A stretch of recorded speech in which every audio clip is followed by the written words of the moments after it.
Esselamu aleyküm, hürmetlik, aziz ve süyümlük Şarkı Türkistanlık qarindoşlarım. Yeni bir qitim qarşınıza çıkıp kaldım. Bek köp zarladık, çıkkım yok dedik. Ve bununla bazı yaxşı niyetlik qarindoşlarım qarşı inkaslar oldu. Onda demeslikimni, çıkkım yok demeslikimni talep kıldı. Onun talepleri elbette haklık. Lekin benim qaqşaşlarımma sebepsiz emas qarindoshlar.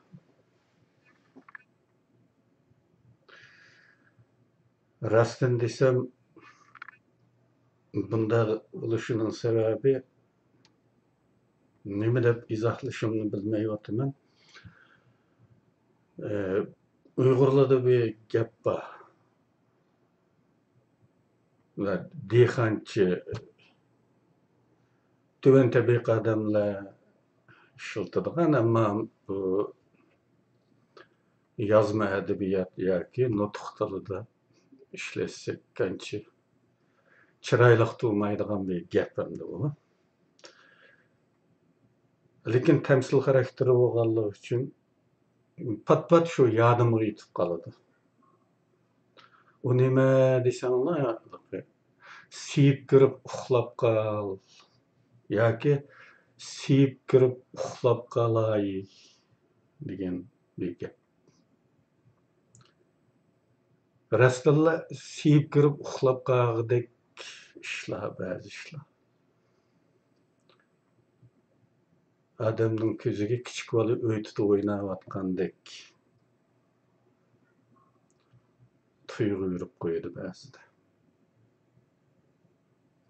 Onun uchun mening chiqqim yo'q deyishimni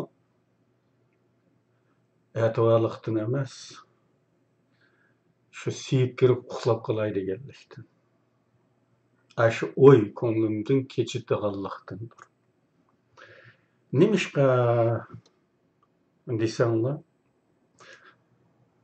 buni tushungidek yana qancha odam bor, uningga jazm qilolmayapman mushkullarda.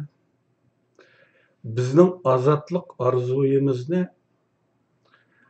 shu Misrdagi Gazi piramidasiga o'xshatsak, eng cho'ng piramida bor bu.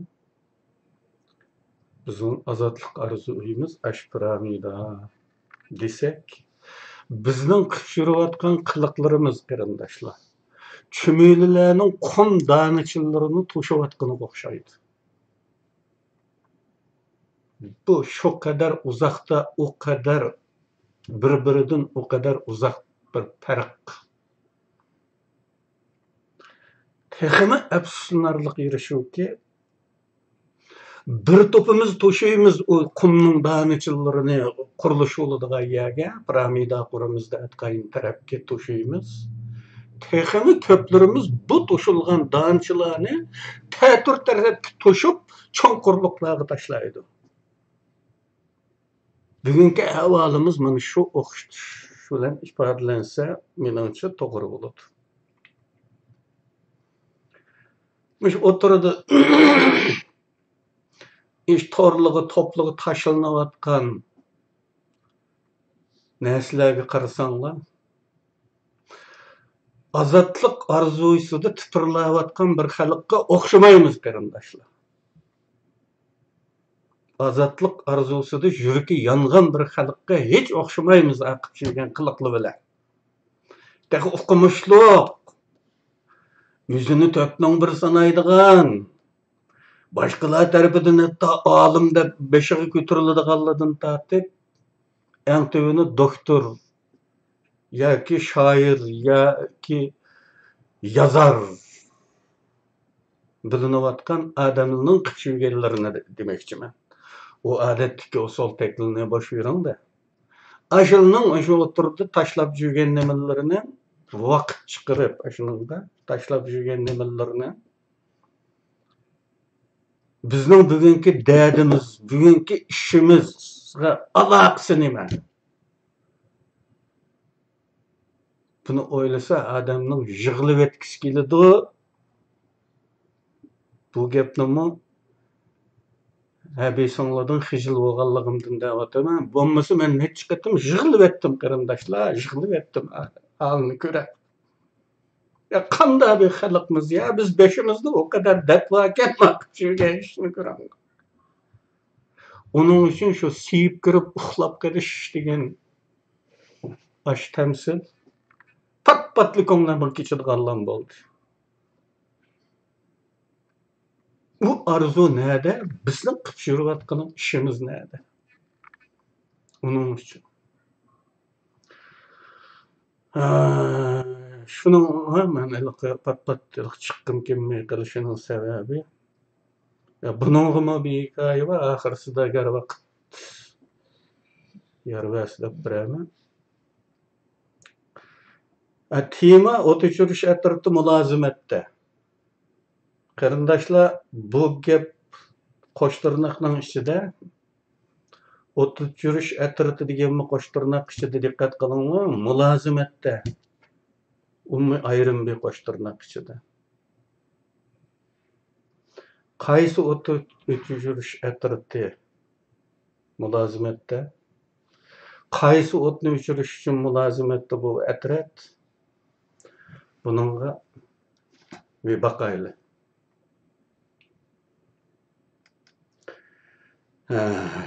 Şu asıl tema.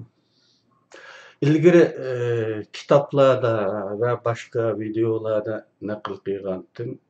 Bir necha qatim naql qilindi bu gap. Leninning bir so'zi bo'ladi.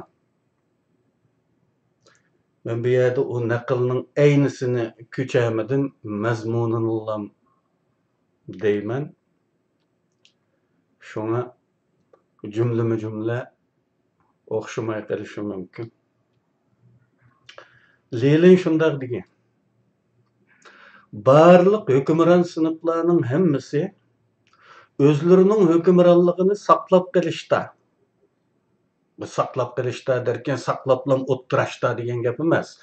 Davom qilishmi shuning ichida. Ikki asosiy funksiyaga tayinadi. Biri jallatlik funksiyasi, yana biri popluk funksiyasi. Jallat adam öldürdü. Katliam planlarını işe aşırdı. Pop teselli etdi. Mevcut zulümlarga çıdaşqa, bolğunuçu qabul qilishqa ve bu şartlar aslında zulümning texmi aşqın şekillerden saqlanalaydiganligiga dair va'dalarni berib, ko'nglimizga taskin deb toptirishga tirishdi.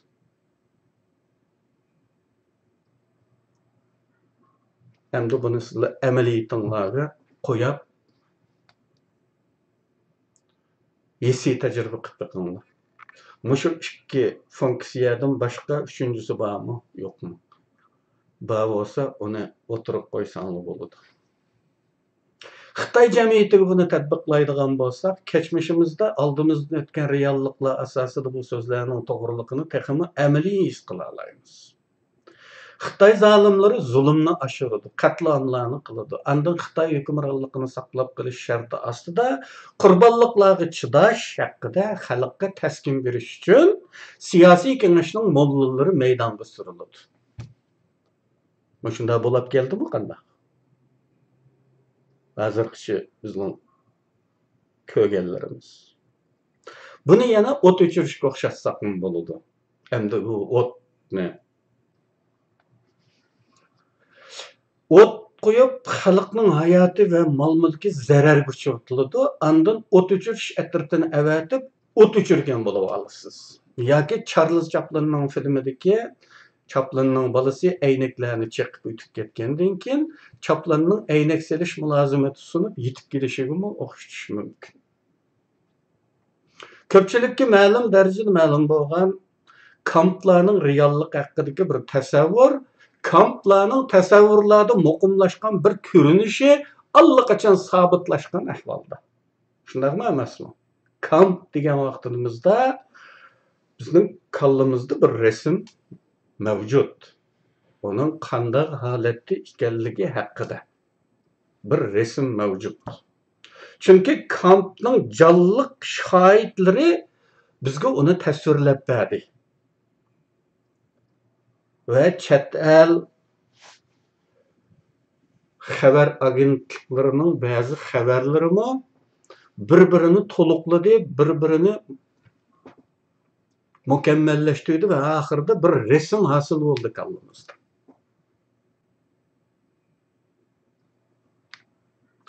Kamplar shu darajada qo'rqinchli Kampdan o'qish bitirib qaytgan birisining buni torlarda ko'rdinglar qanamanglar. O'qish bitirib qaytgan birisining uyur turishqimi qurbi yetmaydigan darajaga kelib qolganligiga oid rasmlar, qisqa videolar mavjud. Kampdan qo'yib berilgandan keyin uyga ko'namay, o'zining uyga ko'namay, kamp yaxshiroqkan deb kampga qaytib berib olganlar haqida ma'lumotlar oldik. Buningdan ularning tamoqlariga qo'shilgan ximiyalik dorilarning rol o'ynayotganligini, ya'ni xumor qiyg'ichi dorilarning rol o'ynayotganligini qiyos qilish o kadar tez emas. Kamplarda tozalik uchun kunda bir parcha qog'oz. Bir parcha qog'oz qarindoshlar.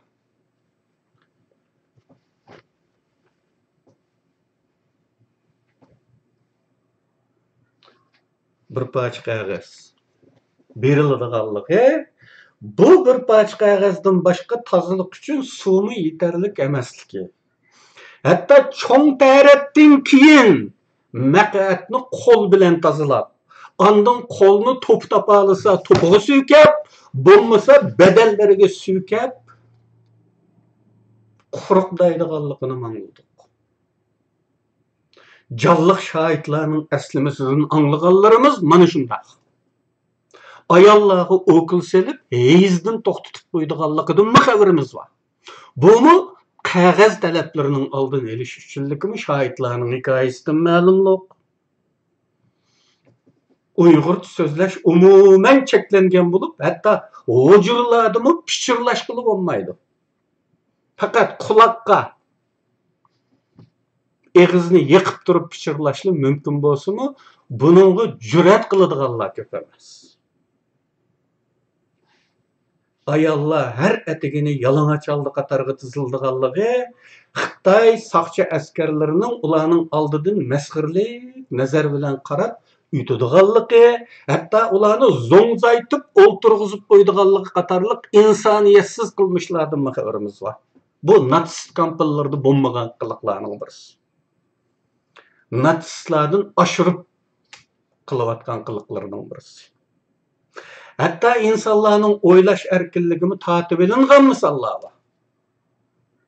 Bunu natsistlardan eshib tushgan yerlari.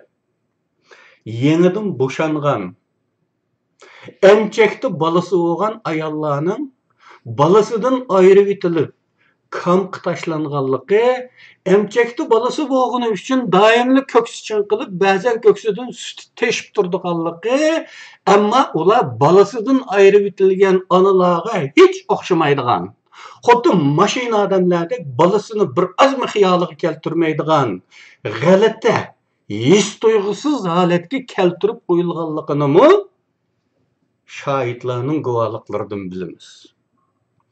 Gulbahar Jalilmi balalarini, oilasini o'ylashga tirishgan. Ammo hech narsa o'ylay olmaganligini, menisi qup-quruq bo'lib qolganligini demaganmidi? Qaytadan anglab baqanglar ishonmasanglar.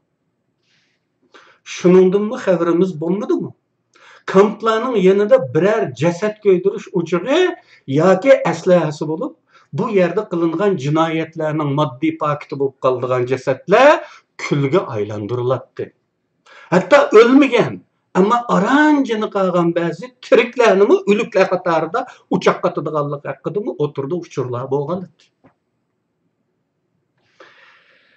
Endi birdilla kamplarning obrazini yaxshilab ko'rsatish urinishlari maydonga kelib, go'yo hech kishiga tuydirmasdan zihinlarga bu kamplarning amaliyotda xil erkin, nima qilaydiz qiyg'ili bo'ladigan, haqiqatanmi qayta tarbiya kampi deyishga bo'ladigan turda ekanligini aqlga keltiradigan yangi bayqashlar bilan tasavvurlarni yangilashga urinyotganligiga diqqat qilib o'tamsizlar. Buni ikki soha kuzatishim kerak. Biri Xitoy turmalari va kamplardagi real holat. Yana biri üstü uçuk türme yoki üstü uçuk kamp bo'lgan Xitoy hukmronligidagi Xitoy jamiyati. Üstü uçuk türme bo'lgan Xitoy hukmronligidagi jamiyat haqidagi tushunchalarimizmi ba'zilarning astirtin harakatlari bilan yimirilish oldi turmoqda. Öz hayatımdan bir misal. Biz 2016-yılı en ahir qitim ballarım bilen sözleştik 2016'da 5. aylarda. Onundan keyin sözleşemedik. 4,5 yıldan beri. Bu reallıkni hamisha tilga elib, bundan başqa bo'layotgan zulmlar haqida gizi kelganda so'zlarimizga qistirilib keladigan Sharq Turkiston realligi mening xonimim O'rtasiyalik, O'zbekistonlik. Shunga xonimning O'zbekistonlik do'stlariga ta'sir qilgan. Ve ular bizge hissadaşlık tutumaga kelib, mehmondorchiliklarda kollektiv duoda olup, Sharq Turkiston uchun izgi tileklarda zalim Xitoylarga qarshi bedduoda bo'ladigan darajaga kelgan. Ama ular birdilla ailemizning zulm haqidagi sadalariga ishonmas o'pdi. Chunki boshqa bir top Uyg'urlar deganlarimizni yolg'onlab demiş. Sharq Turkistonda hayat gayet normalmiş. Ular xalisa her kuni degidek ailesi bilan ko'rishib turibotamish. Hatta ikki arada xat xalta qatnab turibotganmish. Bular nima degilar? Ularni yolg'onlamak oson emas. Chunki ular taxi tuniga yetib kelgan xaltadan chiqqan Sharq Turkiston bozorining mahsulotlarini ko'rsatgan tursa, sen uni nimaga tayinib yolg'onga chiqirsan? Mana bu köynekni anam egatibdi, mana bu ishtanbog'ni dadam egatibdi deb xaltadan chiqqan narsalarni ko'rsatibsa. U odamni, u O'rtasiyliklar bizga ishonamdi, uning ishonamdi. Her bir Uyg'urning o'z atrofida qarindosh xalqlardan ashunday dasqanchilik qilishib o'tadigan do'stlari bo'lishi cho'qim. Va ularni xuddi biz uchirgan ahvollarga uchirmay qolmagandi. Eğer şundak ahvalga uçurursa ve Xitoy zalimligiga ait bayonlari yolg'onlansa, ortak bir cevapni men bu yerda berib qo'yay. Foydalansanglar bo'ladi. Ashundaqligi beriladigan ortak cevap. Ölçemlik cevap. Faqat shundaq javob berishga majbur bo'lasiz. To'g'ri. Numusiz mushukka qaznaqning ishki o'choq degan tamsildagidek, munofiqlarga her ish normal, her ish o'choq. Cevap bu. Bu xildagilarning kimliklariga diqqat qiladigan bo'lsangiz va bu kimliklarni o'tmishdagi ba'zi xotirlarga selishtirib ko'rsangiz, hayronlik bilan shuni ko'rasiz. Bular avtonomiya tarafdorlari. Xitoydan ayrilmay turib masala qildiganlarning tarafdorlari. Geçmişimizdeki 100.000 kişilik imza toplashda Xitoy qo'ygan la'natgardi ismning ostiga imza qo'yganlar. Şundaqlı bugün bo'lsa Xitoylarning xalqaro jinoiy ishlar sudiga berilishiga qarshi holda suyuqlantirish elib berayotganlarning tarafdorlari. Ular hatto g'oyat normal hayot surayotgan, Kompartiya rahbarligida baxtiyor yashayotgan oilasining o'ynab kelayotgan rasmlarini ommaviy torlarda o'rtoqlashishdimi tatinib qolmaganlari mavjud. Chunki Uyg'ur deganning maydoni edi. Terbi belgilenip bulungan bo'lg'achqa buni ko'rsimi maydoni o'zgarib qolmaydi. Shunga ishonchsiz qolmadi ular. Ular haqida hech qanday gumon qilmaydi. Taraflar ayrılıqlıq emasmı? Taraftarlar hamon taraftarlarlıqda turaverdi. Hatta Xitoylar bilan qaynashib atgan rasmlarni ko'rgan taqdirdimi, tarafdoridan gumon qiladigan Uyg'ur bo'lmaydi. Endi bular nima ishlar deganni o'ylab ko'rgan vaqtimizda yashag'usizlik tuyg'usi bergan Xitoy hukmronligining amaliyotda ancha ulami emas, normal bir jamiyat ekanligini, odatdagi talablarga, odatdagi zulmlarga chidab, xo'p desili yashab ketgili bo'ladiganlik ta'siri bermoqchimidi? Zadi biz haq o'zimiz eski deyiladigan klassik qarashimizning jonliq bir o'rnigimidir u ya. O'zimiz eski bo'lmasaqla bu Xansu haq baya bu Xansu haq imoni bo'lmagan bilan insof bor deyma deganni talqin qilmoqchimidi? Qon yoshdan tug'ilgan g'azabning o'tini, nafratning o'tini o'chirish uchun vazifalangan o't o'chirish atirki ish tushgandek qiladi qarindoshlar. Poplar tasalli berish uchun qorong'ida turib gunohkordan gunoh chiqarmoqchi. Siyosiy kengashning mollulari qazoga rizo, baloga sabr deb taskin bermoqda. Qarindoshlar. Endi shoirlarimizdan birining kamp turib yozgan yetiqroq shaklda zulmdan shikoyat qiladigan she'rimi yetib ketdi. Bu qaysi kampdi? Dozaqning darajalari bo'lgandek, kamplarning darajalari o'xshamamdi. Qani halqi tahoratga yetishmagan qog'ozning gapi? Shoir bu she'rni zodi qanday yerda turib yozgandi? Kimlar ssenariy yozib, kimlar rol o'ylayotdi bu o'yinda? Nima uchun boshqa shoir emas bunisi? Bu shoir xalqimiz tarafidan ma'bud qilib tiklangan biri bo'lib, xuddi qadimgi zamon mushriklari o'zi tiklab olgan ma'budlarni, ya'ni o'zi heyq til tekkizolmagandek, til tegdirgisiz bo'lib shakllangan biri bo'lishi sababsizmidi? Albatta sababsiz emas. Nima uchun ma'bud o'rniga keltirilgan birining nomidan maydonga keladi bu she'r? Chunki birinchi qadamda rad qilishga duch kelmaslik uchun. Salbiy mulohazalarga petinilmasligi kerak. Uning uchun. Uning yozganlari qandaqsiga cheklelga ulaştı? Kimga ulaştı? Kim uni bozorga silayotdi? Qog'oz qalam ketmaydi. Telefon qilib yozsa bo'ladi-ku. Deyilishi mumkindir. Bunisi texmi chataq savollarga maydon beradi. U holda telefonlarni normal ishlataydigan bo'lsa, hatto to'rg'a ulashib, chet eldagilarga zarni ulashtira oladigan bo'lsa, bu kamp g'arbning turmillaridan yaxshiroq. Faqat jismoniy erkinligi ma'lum doira ichida cheklansimi, boshqa barliq insoniy huquqlari bor bo'lgan bir kampmi? Bir ssenariy hozirlanyapti. Bu ssenariyda rol olg'uchilar kimlar? She'r qandoq yozildi? Yozildi? Yozildimi? Yozdirildi-mi? Ssenariyaning davomi qandoq? Kulminatsiyasi nima bo'ladi? Yeshimi qandoq tushidi? Bu orada qarindoshlarga yana bir eslatmam bor. Diqqat. Mening josuslik haqidagi yozganlarimda va so'zlaganlarimda atava bola usuli deydigan bir kichik mavzu bor. Mana shuni aqlingizga keltiringlar va mazkur hodisa bilan birlashtirib tahlil qilib ko'ringlar. Uyg'urcha cheklangan, Uyg'urcha so'zlash cheklangan, pichirlashgandan anglab qolsinmi, urib dumbalaydigan kampda bir kamp adabiyoti borliqqa kelyapti.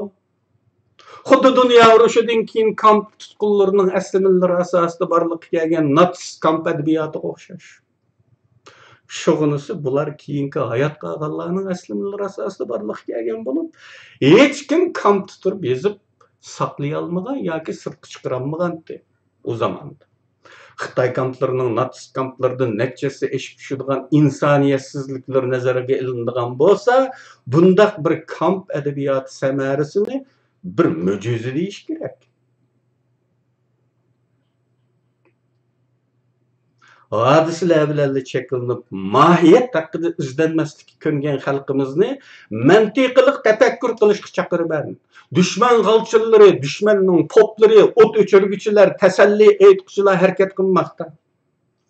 Xitayning zulmi hech qachon tashlab qolmadi. Qatlam davom qilmoqda. G'olchilarning o'lim navbati oxirida, faqat oxirida o'ltirilishdak baxtdan mas'ul Xitoylarga g'olchiligini davom qilishmoqda. Qarindoshlar, ko'zimizni ochayli. To'rga tashlangan hamma narsa foydali emas.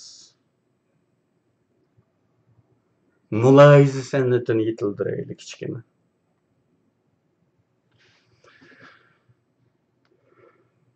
Bugün tim hakkında sözleydiganlarım bu.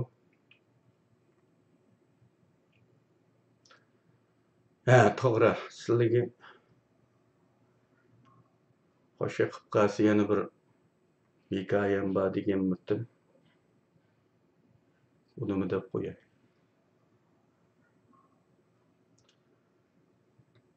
Bizning yurtda bir odam to'qisining pachiqiga soat taqib qo'yapti. Bir zamonlarda. Ayna qiziq odamlar bo'ladi-ku, har qaysi yurtlarda. Nasriddin efendimga o'xshab yuradilar. Bu odam o'zini to'qiga havas qildigan odam ekan. So'qishqa xo'rozlarni qiymat olib beqib saqlaydilar. To'qining pachiqiga soat taqib qo'yganini bir qo'shnisi ko'rib, nayt g'alatilik his qildi buningdan.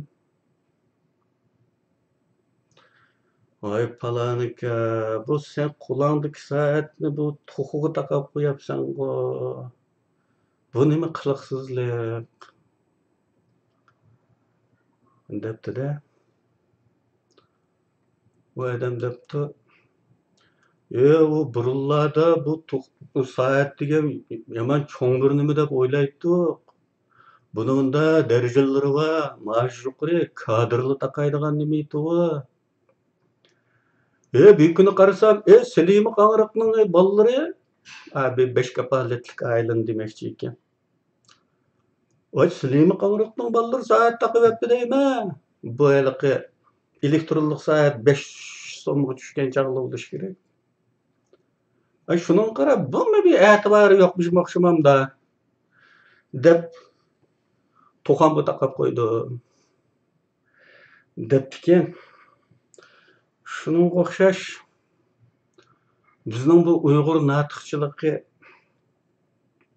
avjiga chiqqan bu kunlarda gerçi men to'rda bek ko'p o'tmayman, beshim og'rib ketdi. Hali qanday bir nimani ko'rsam yig'lig'im kelib ketadi to'g'risi. Ama men anglayman buningdan da. Baribir anglayman buni. Anglamaslik kerak aslida, azoblanmaslik uchun anglayman. Baxtga qarashi palanchi videochi ulabdi deganni anglayman. Men biladigan bir palanchamdi bu. Bu pustonchimi videochi ulab ketibdi deganni anglab qolaman uning keyindan. Unutulmuşluk. Şunun bilen men deyman, bu Silimi Qang'roqning bolalari soat taqig'in tug'gandan keyin endi soatni to'qining pachiqiga taqsak bo'lamdi nima degan yer kelib qolamiz. Ma'qul, Allohga emanet. Hammanglar salomatlik tilayman.